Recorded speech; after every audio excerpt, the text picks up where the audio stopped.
take home the gold. He could be too far. No, he's kicking. Oh, what a catch! Puts a spicy forehand out in front of Naomi Morcilla. Move for the win. Team Canada. Garrett Wu! Santos with the layout grab. Oh, that fantastic grab. The claws of Chaffer.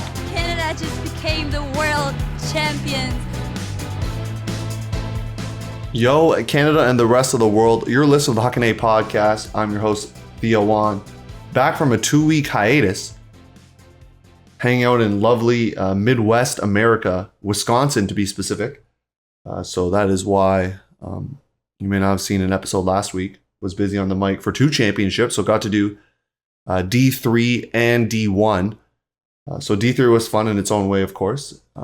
Hashtag the People's Division TM. So some good finals. Get a subscription, you can watch those. And then also got a chance to do D1, which we'll talk about. So kind of breakdown for the episode before I even say what's been going on in my life. So we're going to do a lot of news and notes because we missed a bunch of tournaments. So we'll do some quick news and notes there. And then main event, we'll talk about D1 Nats, 3 teams going, super sweet. Then 3 kind of big tournaments. There's 2 happening out kind of in the east side of the country, and then 1 on the west coast that we'll talk about as well. So that's kind of the breakdown. The one thing I want to bring up is I'm not sure if any of you are baseball fans. If you are, awesome. Talk to me about fantasy, but there's a big thing called City Connect. I think it happens in other sports too, actually. So City Connect jerseys, where you kind of like do something specific to your city. So the Toronto Blue Jays had their City Connect jerseys released recently. I'm not the biggest fan of them, but there's like certain things that are Toronto centric that they're trying to pull. And, you know, with the skyline or the colors and even just diversity is our strength, all those different things to make the jersey. And it just made me think about if Ultimate Team started doing that. I know you make your own jerseys anyways, but try to make like a kind of a City Connect style where it's like based off your skyline. And like I said, some teams already do this, but it's kind of like an alternate jersey. I think that's pretty cool. So like an alternate City Connect, like you're a professional baseball team or professional team. That's literally a thought I had before this episode. So I decided to share it. Back working and playing lots of Frisbee, perhaps too much. Maybe playing with too many teams, but getting out there a lot, playing tournaments quite frequently. Got a 1-day round robin this weekend. I'm not sure if everyone knows, but maybe it got shared. I shared it on my own personal, but I'm playing for a mixed team in Buffalo called Lake Effect. So a regionals level team. Made regionals last year, hoping to make regionals again this year. It's been really fun. And we get to play a 1-day tournament this Sunday. So we'll have a practice on Saturday, some team bonding after that. And then Sunday, going to play 1 day with some teams from the upstate New York area. So 2 teams that come to mind are Garbage Plates and Townies. I believe both of them are select flight. I know Townies is for sure because I think they finished like 4th. They were in the game to go against Exist. So yeah, they're there. They're from Ithaca, New York. And then there's Garbage Plates, which is out of Rochester. So there's some other upstate New York teams going. So kind of a 1-day tournament to get things started. So pretty fired up about that. And then I'm actually gone in 2 weeks again. So I'm actually gone in 2 weeks to go do my baseball trip, which I'm really excited for. So 5 stadiums in 7 days. But that's what I've been up to. Let's jump right into news now. We're going to do some news and notes there. And then, of course, like I said, main event's coming after that. So let's hit the news. We now have breaking news.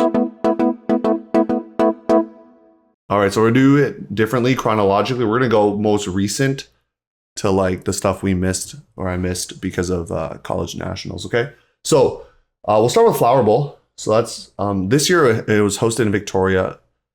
Don't know if it's ever been hosted in Victoria. I think it's more usually in Vancouver, or somewhere like not Victoria, but Victoria Ultimate Players Society helped host BC Ultimate as well, I assume. But cool tournament. 6 women's teams. A lot of the club teams that usually play CUC, depending, of course, if they choose to go this year. Registration's not done yet. So, but in Pool A, there's 6 teams, so 2 pools of 3. Hucklebears, which is the Victoria team, split into 2 squads. So kind of fun names, Blue Bears and Raspberries. So kind of going off their theme, which is nice. You might hear about that later with another split squad I'll talk about. But Remix came first, so that's a team out of Alberta. peep their roster. You got the legend Terry Whitehead on it, so that's pretty cool.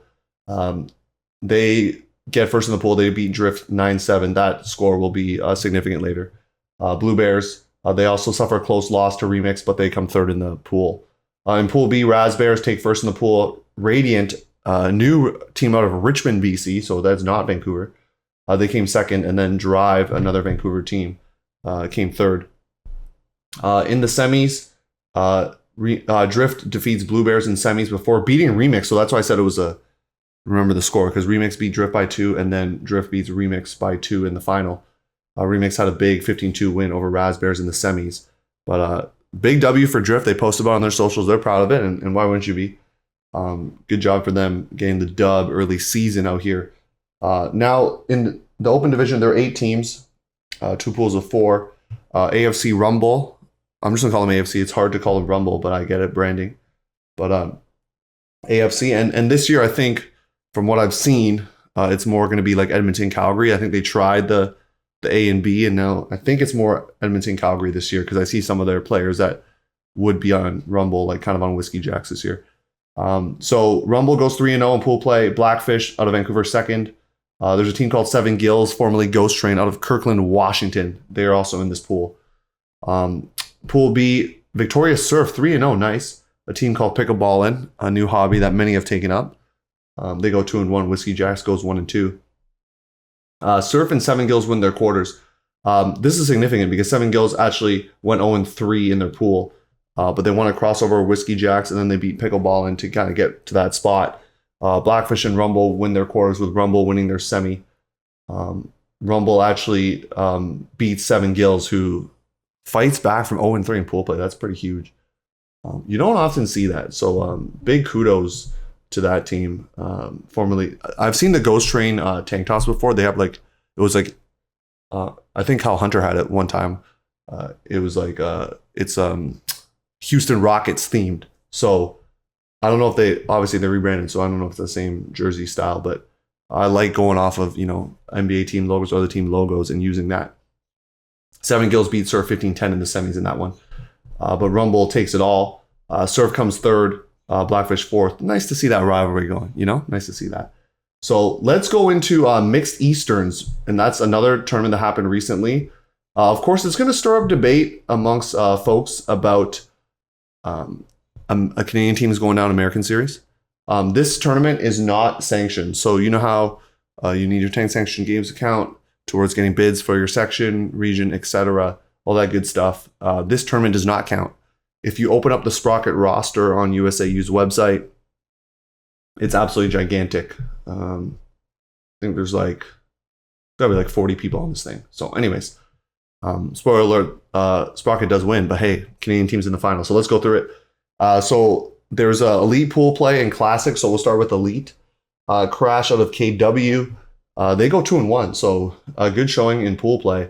They do lose to Sprocket 13-5, but they beat Scarecrow and Deadweight in their pool. In Pool B, Quest. I've heard rumblings that Quest will be really good this year, and they're out of Quebec City. I played them last year at Nationals, and they were kind of lower seeded last year. But first game of the tournament for them, and they beat Wildcard, which is, if you know anything about Northeast or just mixed ultimate in general, you've heard the name Wildcard. So maybe not the same Wildcard team of years past, but to beat that team with the scoreline 10-6, that's a pretty big deal. So Quest goes 3-0. They also beat Darkwing and Lampshade.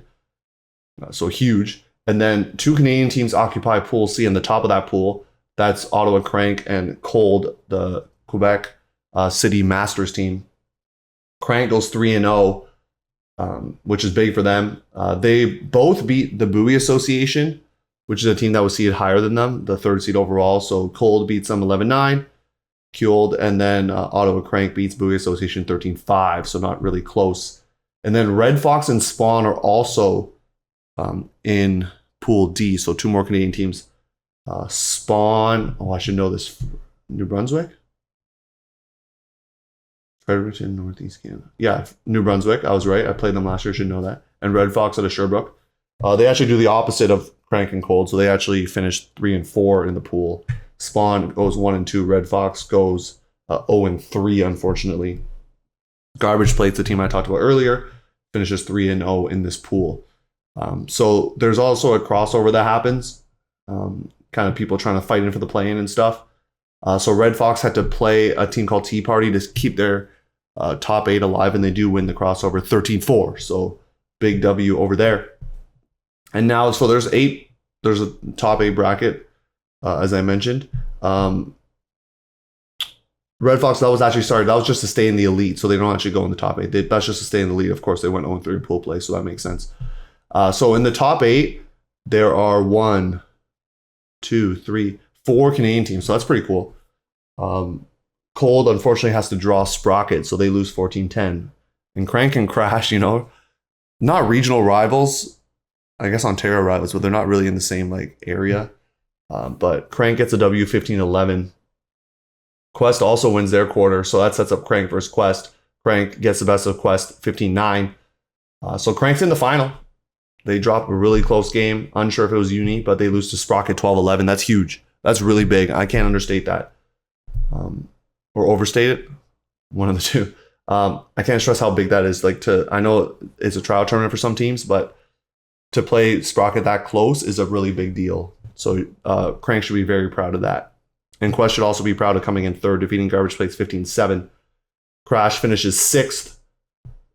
Quest, where are you at? I think you finish. Yeah, you finish. Did I say Crash finishes 6th? That's incorrect. Crash finishes 8th, unfortunately. Cold actually finishes 7th. So Cold beats Crash 12-8. There's also the 9th place bracket. And Spawn comes 10th. So they lose to the Bowie Association 15-5. Kind of teams all actually truly on the East Coast. Bowie Association's from Maine. And then Red Fox takes 11th. Okay, so lots of cool Canadian action happening. There's also another Canadian team, so we'll just touch on them briefly. That's Flams on Rose out of Montreal. They go 2-1 in their classic pool play. Don't believe they have a chance to cross over because they didn't go first. So let's see how they did. They actually win the whole thing. So they came 17th in the tournament. So big ups to Flams on Rose from Montreal for getting the W in classic bracket. Let's keep going. We're going to go a week back now. We're going to stay in Quebec. Frisbee Fest happened. Just once again, these results kind of go over a bit quicker. But Macrame, a master team from Montreal, takes down Venus, Montreal women's team, 12-10 in the final. Macrame actually lost to Cube in pool play, but turned it around. Kezar, Quebec City Masters team, beats Cube for third. In Open, Manic, hey, you know I was hype on the Manic team last year. They go undefeated. They won their semi 15-4 over Ensom, and then they defeat out 15-5 in the final. So pretty strong performances from Manic there, kind of showing their might. They're going to be at Jazzfest this weekend, which will be a tournament I'll preview later. Quartz, the Quebec City second team, they defeat Ensom 15-3 for third. Talked about Quest. Talked about they're going to have a good team. Well, a week prior to what they did at Mixed Easterns, they played this Frisbee Fest. And they defeat Cranky, the Ottawa Master team, rebranded, 13-4 in the final. Papier Echo, a team out of Trois-Rivières, defeats Crinque, hopefully I'm saying that right, out of Quebec City for third in that tournament. And so there's a couple other tournaments that happened, May days, and then I kind of defeated my whole chronological because I'm going to talk about Callahan for Kids, which has happened more recently. But these are kind of like some club teams, some not club teams, so I won't go too much into it. But Notorious KWG comes first. Big shout out to that team. Spoiler alert, I practice with that team and play occasionally. So I was not at this tournament. Maybe that actually helped them win.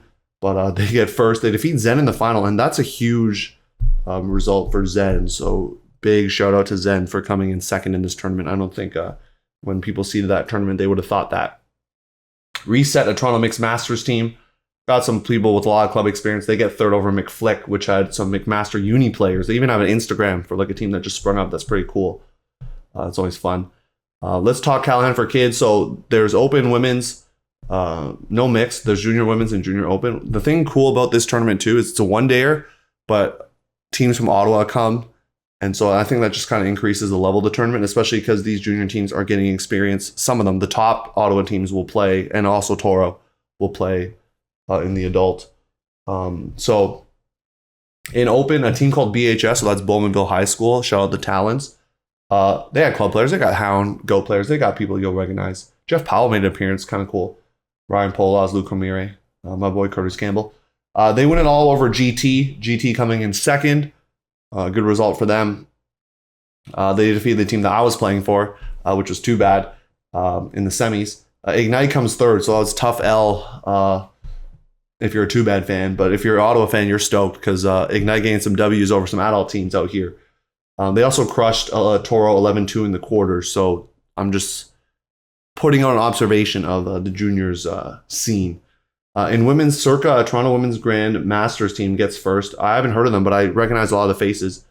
And they already had jerseys. I don't know if they played last year, but they defeat a team called Formal Complaint in the finals. Oz from Ottawa beats a Hamilton pickup team, Pilot, for third. In junior women's, Uproar, which is the second team out of Toronto, they come first. East coming in second. Big love coming for Mississauga Juniors. I've never heard of Mississauga Juniors before, so for them to come in third in this tournament, there are more than 3 teams, I can assure you. That's pretty cool. In Junior Open, Scorch, which I believe is the second team out of Ottawa, they get the W 9-5 over Uproar, which is the second team out of Toronto. So B team stepping up. And then Rogue, which is out of Peterborough, gets third. Now, in the recap, I got to go UFA. There's a lot of stuff that happened in UFA, so we'll talk about that before we go into main event. Toronto gets their first win. This was on May 25th. They defeated Pittsburgh 21-13. I mean, when you get 11 total breaks, that's going to happen. Animal O'Donnell, Zach Armstrong, Oscar Stonehouse, all with 3 goals. Akafumi or Aki Miroka, 4 assists, 1 goal, 471 total yards to lead the team. Now, fast forward a week. It's unfortunately not as much sunshine and rainbows for Toronto as they suffer 2 losses. They lose on May 31st and June 1st. First to the DC Breeze, 19-26 or 26-19 was the score. 1 break on 21 chances, so that's tough when you can't convert those opportunities that DC's giving you. Griffin McKee had 5 goals. Dax Miller, Ryan Polas, 4 assists. Aki had 821 total yards, which is the most of anyone on either team. So that result happened. Don't believe Luke was playing that game, Luke O'Meara, if I'm not mistaken, but maybe saving it for the Philly game. So of course you can change your lineup for the next game, which you bring a bigger roster so you can do that. Remember, only 20 players on the field. This is my push for them making it 21. It's just weird to pick 20. That means like 1% has a double. It's just weird. Make it 3 even lines. Come on. Anyways, the heartbreakers to Philly right here. This is just heartbreaking. I know Rush fans, Rush players might want to turn away, but Rush was up 8-2 after the first quarter, 10-2 after they got 2 breaks out of the quarter break. So it was 10-2 was a score. So up 8 goals, and then it just wheels fell off the train, as they say. It was 13-8, so they're still up by 5, but a 7-2, I repeat, 7-2 third quarter. We're all tied up now all of a sudden. And then Philly scores 3 to Toronto's 1. So Toronto only scores 3 goals in 2 quarters of play, which is tough. So they suffer the L. Philly gets their first W of the season.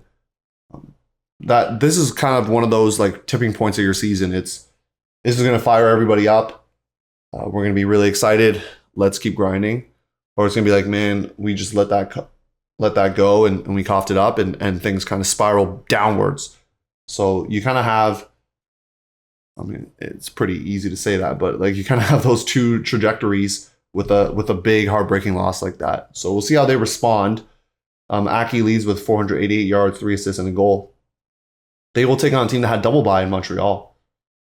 So Montreal will take on Toronto at 7 Eastern on Saturday. That will be that. I feel like that always coincides with Jazzfest, so that's just good scheduling, good stuff to schedule that. So that is the news. We're gonna hit the main event now. Talk college nats and then some Tourney previews, Jazzfest, Sun Flicker, as well as Fishbowl. So we'll do that after this break. This is Keith Rayner, senior editor for Ultiworld and host of Deep Look, and you're listening to the Huckin podcast, your coast-to-coast guide to all things Canadian Ultimate. Welcome to the main event. Going to be talking college nats first, D1. Also want to make a slight correction. Realize I said Sun Flicker. It's actually Disc Flicker. There's 2 different tournaments. This is actually Disc Flicker this weekend, not Sun Flicker. So if you're keeping track at home, it's Disc Flicker. Okay. Anyways, college nats. Let's get into it right away. So of course, you probably know this. UBC was seed number 1. So we're going to start there. UBC was seed number 1 in this tournament. There were rumors in the Discord, Twitter sphere that Matty Young was hurt at TEP.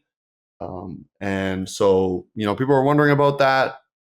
And especially in that first game where schedule makers, what's going on here? But once again, UBC draws the fact that they play the second seed in their pool first. That happened last year against Carleton, happens again this year against Tufts. And so, that we'll see. I'll tell the story as it goes along. But the first thing I need to set is the stage of what happened at College Nationals. So essentially, the first day we knew it was going to be bad weather. There were warnings about it. We kind of knew it as a team. And they even moved up the first games to like 8 a.m. To kind of account for how bad the weather was going to be. So we kind of knew that was going to happen. So they started early. There were some delays even within the first game, some lightning. So that stunted things. The game that I was commentating, which was Oregon versus UCSC, which is California Santa Cruz. I think that game went 14-11 and then the lightning hit. So we were delayed probably for a couple hours, if I'm not mistaken. And some games had wrapped up and some games, like I mentioned just this game, wasn't. So teams had to quickly come back and warm up. And so it was just a disjointed first round, and that carried over to the second round. So here we have the second round. UBC is playing Tufts. This game was on Field Pass. I had the opportunity to call Field Pass multiple times that weekend, which is always fun. If you go if you're an all access subscriber, which if you are not, you should be, you'll see that game lasted 6 hours. So the cameras don't, it doesn't really turn off. And so you just have to skip through it. But yeah, it lasts 6 hours. So at first it goes 3-2, and then there's a 2-hour weather delay.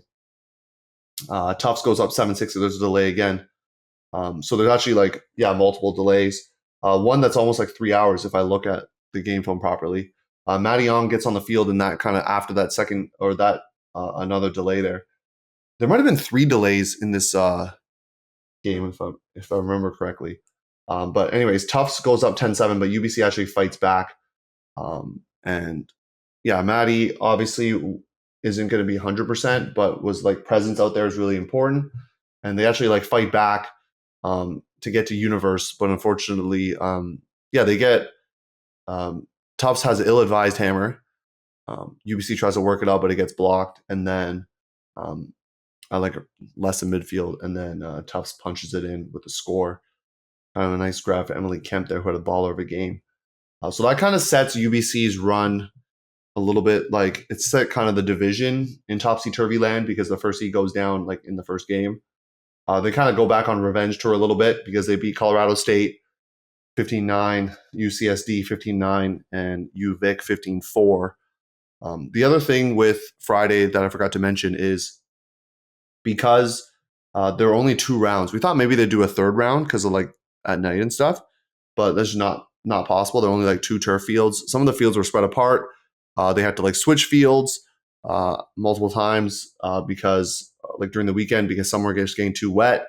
So they had some extra fields, but there was some across the street. So it was just kind of in my opinion, not the best complex. Love Madison, love Cheese Curds, the Great Dane pub, sick.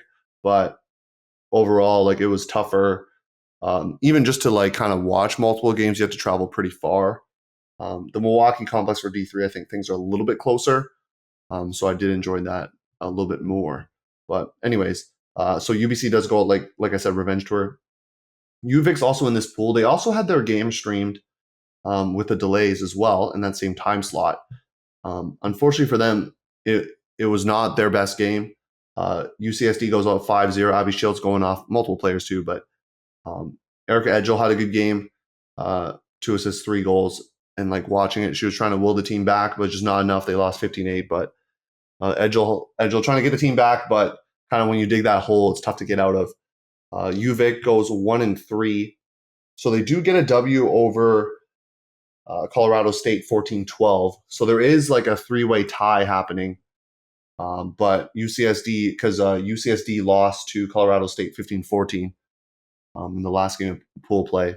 But because of how badly UVic took the L there, unfortunately just moved UCSD up to get into pre-quarters, and UVic was out.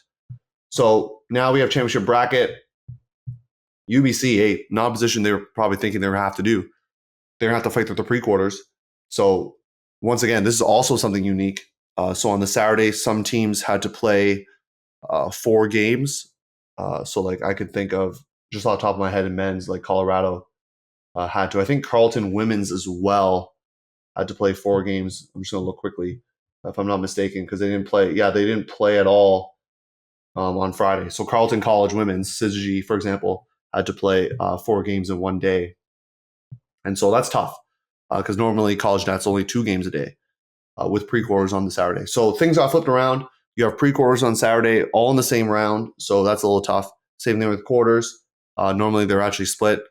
They're split, staggered. And then semis are usually like, they can be staggered too. So this time they actually had to do the semis together.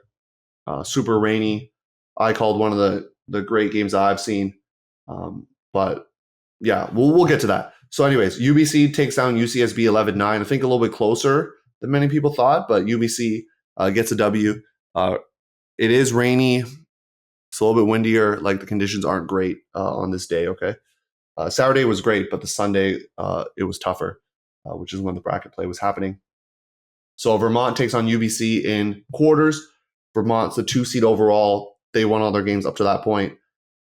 So this is kind of like what people thought, honestly, like was going to be the final, but they're meeting in quarters on Field Pass here. Vermont goes out to a 5-1 lead, but UBC just crawling. They actually just down a half at 8-6, so the D-line fights back. But unfortunately, Vermont does get the W if you're a UBC fan out there. Vermont wins 12-10. I don't know if this is sweet revenge for UBC people, but Stanford does beat Vermont after Vermont was up 8-4. So I had the pleasure of calling that game with Kelsey Percy, great commentator, great friend now. I had a great 2 weeks with her. So thank you, Kelsey. I don't think you listened, but thank you. Vermont was up 8-4. So we kind of wrote, honestly, I was like, this is going to be, it'll be a good second half, but not the thrilling second half I thought it was going to be. It was wild. So the Stanford comes back, wins on Universe. Vermont just kind of got out of their offense. That final Universe point is commentated by yours truly, and it is on YouTube on Ultiworld's channel, so you can check that out. Just a thrilling finish. Just a drop from Vermont. Stanford punches it in. It's dropped like in near their own end zone by their center handler. Just tough. But anyways, you can see all the results and all the other stuff through Ultiworld's coverage. But that's what UBC's run ends there. Not what many people thought, and of course what they wanted, but it's ultimate, and this is what happens. It's Frisbee. Injuries happen, wind conditions, things like that, and there's always debate, even in the men's division, of like who the best team is, because I'm not saying this is not true or not, but like sometimes the best team doesn't win. I'm not saying that's true or not in this case, but sometimes the best team doesn't win, just like path and things like that. UVic ends their season with a close loss to Santa Cruz. They lose 11-10 in the 17th place game. So what happens is if you finish fourth in the pool, you cross over with another 4th to play for 13th, tie for 13th. And then if you finish 5th in your pool, which UVic did, you cross over with another 5th from another pool. So that's where UVic's run ends. But hey, they got a lot of bids this year. They qualified for nationals again. So congrats to UVic, and hopefully they can boost up and build from this. And UBC's got to retool a little bit. I think they're everyone graduates people, but you're going to graduate a couple of people. So they're going to have to retool, but trust in occasional co-host here, Danny and Robbie out there doing the good work. So let's move into Ottawa, which is the other team. Really cool to say there's a men's team that went. Reminder, it's called the men's division in USAU. So essentially at the college level, we call it open here. But anyways, in the men's, or if you want to call it open division, Ottawa, unfortunately, they don't get a W, but I think some good results to look over. They faced a very good Minnesota team first on Friday. Took the loss 59. Same thing with UMass 59. Pittsburgh 15-10. So I know, scoreline's a little bit bigger. They lost by a few goals. I get that. But I still think it's a good showing for them. They got to be feeling good about just getting that experience. They do lose a close game, which unfortunately, even though it was on Field Pass, was inconsequential. Like California, Ursa Major couldn't qualify to move up. But hey, Cal's still playing their players. Clyburn was out there. Their O-line was out there. So they were going for it. And Ottawa, it was close. They were down a half, 8-6 down a break. They eventually lose by 2, 15-13. And unfortunately, their tournament ends going winless as they lose to a very underperforming Carleton College cut team that finishes tied for 17th as cut with their 14-12 win over the GGs. But I saw talking to some of the Ottawa guys, they were just really happy to be there. I think it was a really cool experience for them. Even just getting the experience for Habib, Luke, Desmond, their coaches, to be able to just see what really high-level coaching looks like. Coaching against Pittsburgh, coaching against UMass, Dylan Tunnell, Nick Kazmarek at Pittsburgh, Silverstein at Cal. Those are all kind of legendary coaches in college that have done it for a few years, some longer than others, but they've all had this great experience. And so to be able to coach against them, I think is really cool and something that Ottawa can build towards. And hey, no better time than now to push Canadian universities. Hey, it's summertime, but I know you're already planning the season. Plan to go to this tournament. It definitely helped that Ottawa had someone from Madison. It definitely helps with the travel. Some drove down, etc. But I think it's a cool experience I'll never forget. So got a chance to chat with a couple of them during the men's semi. We're out in the rain watching it, Marty, Desmond, and Max. So shout out to them. And they were just talking about how cool that experience was. Something that you just don't really see in Canada. So that concludes. I'll talk more about college in the subscriber only. I'll give a little insights into what the experience was like commentating, just my experience D3 and D1. The only thing I'll say is related to this. The last point I'll make is that UNC Cal Poly slow game. You need a subscription to watch that. That's epic semi. There was a huge drop from Cal Poly, I think at 12-10, if I'm not mistaken. And then UNC goes up 13-10. But from that, and it's a doink in the end zone. Seamus Robinson's completely open, tries to claw catch it, doinks it. I'm out there with the people watching, and everyone's just going, what happened? But hey, they rattle off 5 straight to win 15-13. And when I say Cal Poly is the people's team, I'm not joking. When North Carolina did something poor, people were cheering, booing them as well. So they were kind of the villain. They won the quarters in some controversial fashion. You might have seen it on Twitter, but over Oregon. But when Cal Poly won, the slow core team, people rushed the field. It was a kind of a cool atmosphere. Felt very March Madness-like. They broke to win. UNC didn't get to repeat, but Cal Poly still loses to Brown. UNC wins for the 4th time in women, so they're still top dog, even though they were the 4 seed coming in. So anyways, that concludes college. Quick break, and then we'll do some tourney previews. Hey, this is Sam Burge from the University of Manitoba, your 2022 Huckin A D1 College Women's Coach of the Year. And you're listening to the Huckin A podcast, your coast-to-coast guide for all things Canadian Ultimate. All right, let's jump into the tournaments. We got Disc Flicker, not Sun Flicker, like I said earlier. It's mixed. It's out in BC. I'm assuming it's Vancouver. I should know this. But the showcase game is it's at UBC, it looks like. Yeah, so the showcase game is at UBC Stadium. So 16 teams overall, 4 teams per pool. It's pretty standard. In this tournament, you'll have some club teams. You'll have some lower club teams, and then you'll have your established club teams. The big thing you'll see here is that there's 2 teams called Red Cancun and Pirate Flag. So what does that mean? Well, think you can kind of gather, but Red Flag just has 2 split squads out here. So Red Cancun pirate flag as well. So there's 4 pools.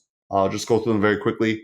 Pool A has Red Cancun, Strawberry Kitty Kisses, who made nationals last year, Happy Campers, Masters team out of Victoria, and then Mola Mola, the second team out of that system with Fishbowl. Pool B has TCU 20. I've been told it's a full squad, so it's not just it's not just like the East contingent, which there will be a reason why I talk about it later in the other preview. TT, which made nationals last year, Richmond Royals, okay, and then a team called Just Okay. In Pool C, Pirate Flag, Fairy Young, which I've been told is Forever Young, or maybe remnants of it. Keep in mind also Red Cancun and Pirate Flag also have some pickups. It's not like the full, obviously a split squad with some additions from high-level teams that aren't playing. So Traffic, UBC, Furious, just to count a few. Also in Pool C is Squid Ink out of the state of Washington, Fun, and Prism. In Pool D, we have Grit City, Super Dumplings, Forever Too Young, so some more Vancouver teams out here, and then Fishbowl, another Vancouver team, which kind of makes sense. Kind of cool to see some Washington teams in Grit City and Prism in there. So kind of traditional 16 team, pretty easy, which I cannot say for another tournament I'm going to talk about. But yeah, you finish first, you play second in another pool, crossover, etc. So I'll make picks for semis. Obviously, I'm not playing this tournament, so I feel very comfortable making picks. I see semis and finals is +1, so love that. If that's what I'm seeing correct, where you have to score to win. Hey, yeah, that's what it says. Semifinals for top division and finals for both the top and bottom brackets. On Sunday, the cap will be +1. At the completion of the current point after the cap, the new point target is +1 of the highest score. The game is played to that new point cap. So, hey, I like that because in the new CUC rules, that is not the case. There was a straight hard cap, so tough. Anyways, my picks for semis: Red, the Red team, Red Cancun. Red Cancun, Pirate Flag. But Red Cancun's in one semi with TT, and then Pirate Flag with TCU 20. I'm going to pick a TCU 20 upset just because I want something cool like that to happen. But I do think Red Cancun will win. Once again, I haven't seen, I don't know what the full rosters of these two Red Flag teams are look like. So kind of picking out of a hat a little bit or based off reputation. But that's the pick I'm going to make. If you're in the Vancouver area, don't leave. Check out the showcase game that's happening on Saturday. So that's 7 p.m. local time. I don't think this game is being streamed. If it is, I apologize. I don't think it's being streamed. I don't see that anywhere. But if it is, hey, maybe I was wrong. Door 6:30. Tickets, they're not cheap, but hey, it's a fundraiser, so you got to understand that too. Tickets are going to be $20 for adults, $10 for youth. And if you are a child listening to this podcast and you're under 5, you can attend for free. Okay. Hey, you can purchase the tickets through the link in the bio or at the door. If you got a full team going, get that group discount. You know what I'm saying? So check that out. That's Disc Flicker out in Vancouver, UBC, Thunderbird Park. Take that all in. Thunderbird Stadium, that's where UBC and Traffic played that showcase game. And I don't know how they're pulling the strings to rent the stadium. I guess UBC's football team isn't practicing or they got some good deals. But hey, they're renting out the sweet stadium that's been home to many tournament. I think, if I'm not mistaken, 2010 Worlds, USA, Canada, which you can find on YouTube. Great game. It's a very different looking Frisbee. But anyways, I believe that game was at Thunderbird Stadium. So there you go. Anyways. Okay, so let's move into the next tournament. This one's got a little wonky format, so bear with me on this one. We got Jazzfest happening. One of my favorite tournaments. As I mentioned, I'll be playing another tournament, so I won't be there this year. But 20 teams in open. It always has a lot of open teams. 13 women's teams, which is always a tournament director or schedule maker's nightmare. But hey, you got to make it work. And then 8 mixed teams. So mixed, I think they didn't have as many teams last year. But hey, 8 teams this year. That's cool. I know there used to be a tournament called Comedy Errors, if people remember. So this kind of replaced that. So anyways, let's go right into open because that's the most confusing of the schedules. So there's like 4 pools of 4, but don't really follow that because there's some weird like algorithmic winner kind of stuff. But anyways, we'll just go through the pools. and their seeds overall. So first seed is Hound out of Durham, Ontario. They got retooled this year, so they got some players. Heard maybe Ryan Pola as you playing out there. But anyway, Suspect, which had a good start to the season out of Toronto. They didn't have a great Callahan, but they had a good Tux. Quartz, the second team out of Quebec City. I've talked about them before. And then Roy out of Toronto, kind of development team. They're the 20 seed overall and the last seed in the pool. Manic, second seed out of Montreal. They're going to have, Ascension's the 9 seed in this pool. Loyal out of Laval, and then Rage, which is part of that Club M system, 19 seed overall and 4 seed in this pool.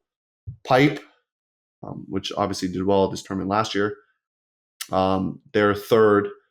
They will take on, or in their pool is Dead Circus out of Halifax. They made an appearance last year as well. Ensom 2 out of Montreal, and then Mesa, which is part of the Club M system.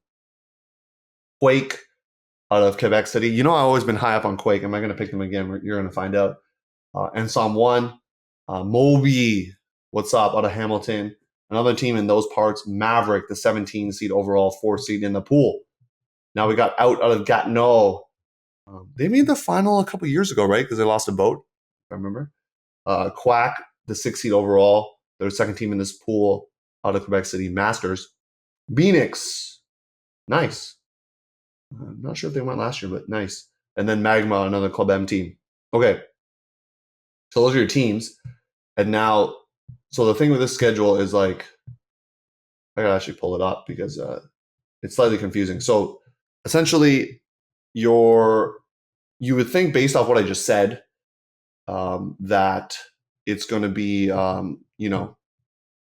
just straight pool play. Because that's usually what happens in a tournament like this. It's like, okay, we got pool play, etc. But it's not like that. So we're going to try to dissect it slightly. It's kind of a maze. The top 2 teams in each pool will not play each other. Joke's on you. Because, for example, Hound is going to play Dead Circus, the 1 versus 8, first game in the morning. Pipe, which is the first seed out of Pool C, for example, will play Quack, which is the second seed out of their pool, the fifth pool, their pool, I guess, E. So it's just everything's a little bit amuck with that. So, yeah, essentially it's not really pools, it's more like pre-rankings. I should have called it that instead. So let's just use the 2-7 matchup. So that's Manic and Ensom 1. So what's going to happen is, and Pipe Quack is game 3. So if you win game 1, which is between Hound and Dead Circus, you play the winner of Pipe Quack.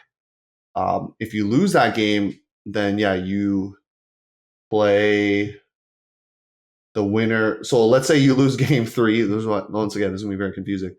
Let's say you lose that game. You play the winner of game 7, which would be Quartz versus Moby, the 11 versus 14. And then it keeps snaking down after that, folks. There's more games like scenarios. I've seen someone make a schedule for their team. I'm not going to say who. And it kind of works out like, okay, if this happens, this is where we end up. If this happens, this is where we end up. And yeah, it's quite confusing. Beautiful mind kind of stuff out here. So kudos to whoever made the schedule because it is, yeah, something a little bit wacky. To the point where I'm not going to, normally when I make picks, I actually go through who can possibly make it. But this time around, I'm just going to make picks in the dark. So my picks are going to be Hound, Manic, Quake, and I'm going to have Out sneaking up from the 5 to make the semis. I have Hound. I'm going to be high up on Quake again. Hound and Quake in the finals, but I got Hound winning it all. So Durham's finest is going to take it, is what I got picked. So once again, if I didn't pick your team, use it as fuel to prove me wrong, okay? So now going to mixed, hey, this is way easier. We got 8 teams. Great. That's what we wanted. Pretty easy. Red Fox, which is coming off that tournament we just talked about, they're going to be here as well. They have Schweik, which is a new team. Hopefully I'm saying it right. I think it's out of Montreal. Got sent their roster as well. Leverage out of Ottawa, which is like a development team below Crank, who obviously did very well recently. And then we have Euphoria out of Montreal as well. On the other side, we have Harfang out of Saint Jean sur Richelieu. Reset, that mixed masters Toronto team I was telling you about. Per our last email, a team out of Toronto. I think it might just be a pickup team. Seen some members that played Flow, a Toronto Masters team in the past. And then Mana out of Sherbrooke, Quebec. Pretty straightforward here. I have Red Fox reset 1 semi. I got everything to seed. I'm actually going to pick this Schweik team to take down Harfang in their semi.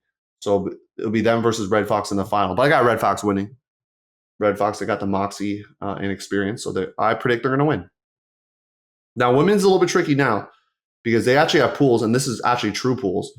It's kind of power pooly because they have like Pool C has the 1, 4, and 5 seeds. So they have Macrame, Masters team they're listed out of Quebec, but I think they have a lot of players out of Montreal. They're listed out of Quebec in the pre-rankings here. Kezar out of Quebec City, Masters. Momentum, Club M, the only Club M women's team. Salty out of Halifax, love it. Is Pool D, the 2nd seed overall, 1st seed in Pool D. Venus out of Montreal, and then Cube out of Quebec City rounds out that pool.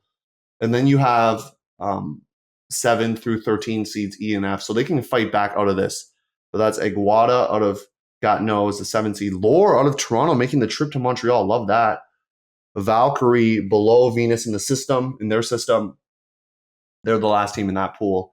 And then the final pool F has EXO out of Sherbrooke, Vintage out of Montreal, PPF out of Kitchener-Waterloo, and then Karma out of Quebec City. So there's pool play, there's some crossovers. You could lose your spot. If you finish first in your pool, you're chilling. But if you finish second, hey, you could lose. Unlikely, but hey, you could lose to someone trying to fight up. So gotta be watching yourselves, okay? What do I have for picks for that? I have Macrame and Venus in 1 semi. I potentially had Kezar losing the Cube, but Kezar beat Cube earlier this season, so I'm going to pick them versus Salty. I have Salty beating Macrame. And I got East Coast winning. East Coast, Best Coast. Are they seeded too high? I know it wasn't their full roster last year, no boards. I think I picked them to do well. But Salty, I'm picking you again. So Halifax, stand up. Let's see if you get the W. Now, final tournament happening is Fishbowl. This is a tournament that I had the pleasure to film 2 years ago, if I'm not mistaken. And it's a pretty cool tournament because it's round robin.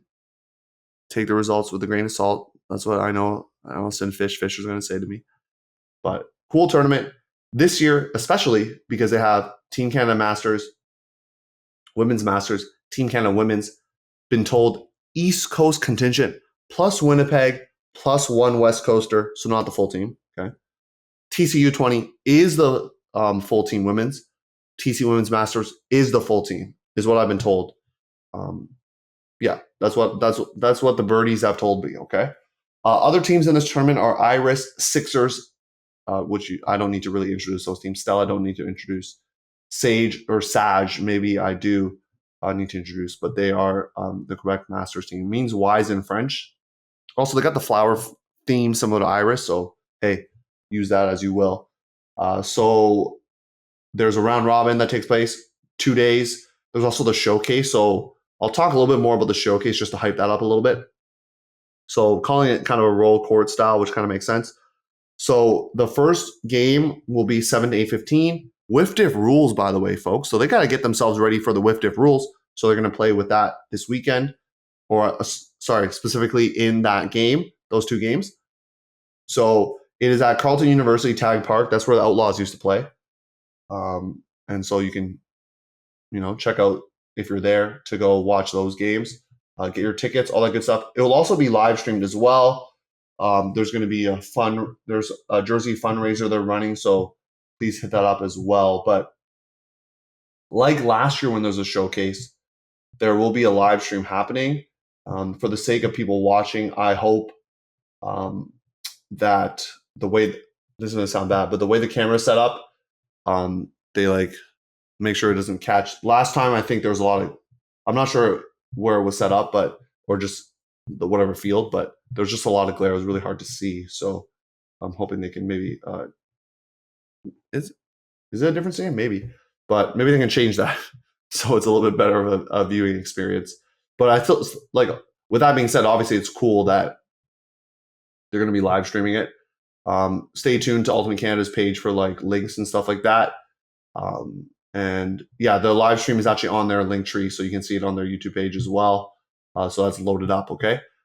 So the winner of that game will take on the East Coast-ish contingent of the TC women's senior team. That will take place at 8:30 local time to 9:45 p.m. So obviously a tough turnaround for whichever team wins.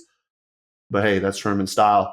The loser of that game will play TC Women's eventually, like in the round robin on Sunday at 12:30 local. So I think everyone plays everyone, but I'm just gonna take a look. Yeah, I think everyone plays everyone. It kind of checks out. Yeah, everyone plays everyone. So you get a shot at the best. Kind of harder to pick picks with this because it's round robin, but I'll just default to the easy pick, which is TC Women's. But then who do I pick? TCU 20 or TC Masters? Ooh. I think I'm gonna pick TC Masters. I'm gonna pick TC Masters. They got the experience. Okay, I'm gonna pick them. The interesting to note is gonna be how teams like Iris, Sixers, Stella do with, and maybe Saj as well, without some of their players because they'll be playing with the TC teams. That will be kind of fun for those teams because they'll get to see their depth. Perhaps some of their coaches are taken away as well, or just personnel. So it'll be a really cool task to see some of the depth of these teams and get a lot of good reps against really good competition. So that concludes the episode for today. Lots to get to because, of course, missed last week. So, yeah, thanks for tuning in. Follow on Instagram. You're probably following if you're listening to this, but do that. Drop a like. Yeah, all that good stuff, okay? Subscriber only. I'm going to talk about my experience at College Nationals. Go Blue Jays. They're playing right now. Go Blue Jays. Whatever you're playing a tournament, please have fun. It's something that I've been thinking about a lot is just enjoy the time you have playing Frisbee. You just don't know when it's going to end. So wherever you're playing, A team, B team, C team, D team, wherever, just really enjoy and treasure that time you have with your teammates. I think it's just a really cool opportunity that not everyone gets to play this great sport. And so, yeah, just really enjoy it, okay? Subscriber only, hit me there if you want to talk or hear me talk about college nationals experience. Otherwise, I'll see you next week. Peace.